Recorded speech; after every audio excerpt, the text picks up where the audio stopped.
called European Investment Fund. And as you said, we form part of the EIB group. But we are actually also owned by the European Commission and 32 private-public institutions. It's a very interesting, you could say, joint venture. We are there to support entrepreneurship and innovation across the union, so we act in the union. We are a union tool to support small and medium-sized enterprises and small businesses more generally. And what I will tell you today will come through those glasses, so that's why I'm telling you this. We do two types of activities. We provide guarantees, so we guarantee banks, financial institutions, such that they can build up portfolios to smaller companies. And we take equity participations, not directly in companies, but via intermediaries in venture capital and private equity funds. And we are a very large player in this space, so we are noted and sort of known I'd say in these two markets. But everything we do is to promote EU objectives.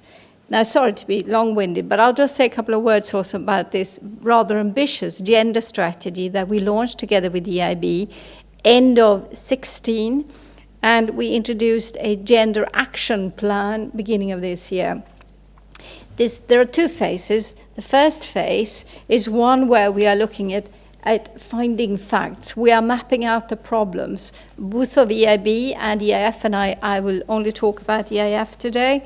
We are looking at where are the issues, and through our instruments and what we do, how can we in any way affect the situation and help achieve change. We are looking at building up some capacity in these first 2 years, so 18 and 19. And then we are looking at potentially launching, and the text referred to pilots, but I'll tell you we do a little bit more than that.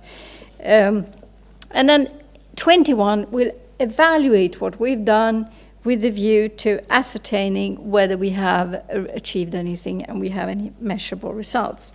In EIF, we pair this with quite an effort to really measure results of what we're doing.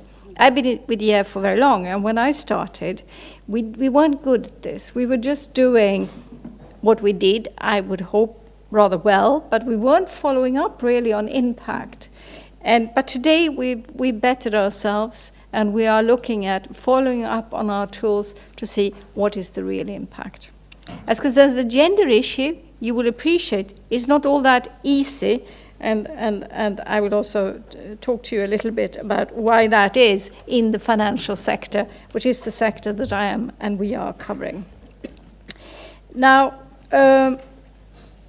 what this gender strategy, I think your question to me was, what do we see in terms of trends? So what this gender strategy has done is raised awareness within the EIF and within the EIB of the issue itself. We are looking at our own situation in the institutions. We are relatively small. We have some 500 people. The bank is considerably larger. And we are looking now much more actively at how we can promote a better gender balance within our institutions. And maybe at a later stage, I'll tell you what it looks like. With us, it's not so bad, but we have the classical problem: few women at the top, many women at the bottom, and few men at the bottom, very many men at the top. We have the same problem in EIF, whilst we have a 50-50 split, grosso modo, men, women, that disparity. We are looking at, if you look at the trends, to achieve a change within our own institutions. So I think there is a KPI that by 21 we shall have a certain percentage of senior female managers, which I believe is set at some 33%, which is good. And we're also internally looking at now enhancing the pool of women that we so desperately need, with a view to women with potential to grow into managerial functions, to ensure that type of organic growth that we typically use when we promote to the top level. We rarely recruit from the outside. So we're actively looking at building on that. But we've also greater awareness when it comes to our transactions. And and maybe at a later stage I'll tell you more about this, but women are very, very underrepresented in and I talk about venture capital and private equity here. We are a very strong player in the venture capital, early stage of a company's life, the financing of a company venture, and also private equity, there are very few women. In our own portfolio, we've seen a bit of an improvement. We actually looked at this back in 2013. And then from our funds, we had in 19% of them, we had at least one female manager, so 20-ish%. In 2018, in 30% of our funds, do we have at least one female partner. But it's not that they come in numbers. We do see, though, that whilst it is very, very slow in the financial sector, we do see some change coming along. And I think part of that is, if I start with the equity sector, venture capital, what is happening now is that there were men traditionally that launched these funds, maybe 80s, 90s, they're actually retiring, many of them.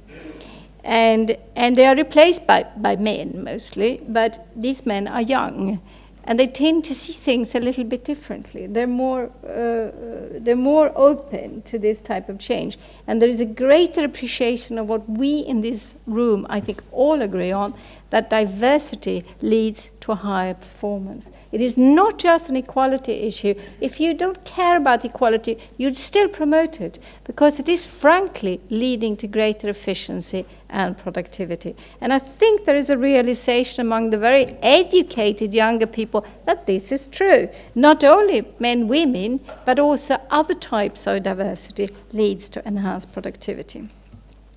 So that's a bit what we see. Maybe I could just, unless you tell me that I should stop. Just one thing that I think is very important is about perception.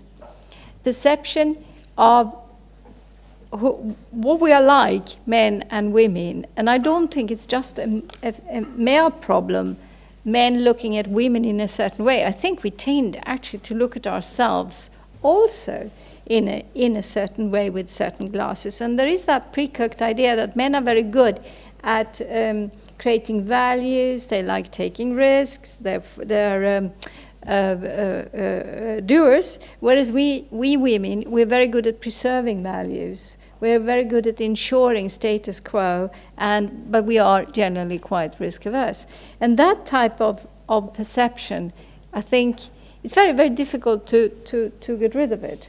But I do think we, as women, also have a role to play in actually trying to change these perceptions that are quite damaging when it comes to, for instance, as Mrs. Bresser mentioned, the need for women to move into the tech space and the whole science space. And I think that is indeed a bit of a problem. Thank you.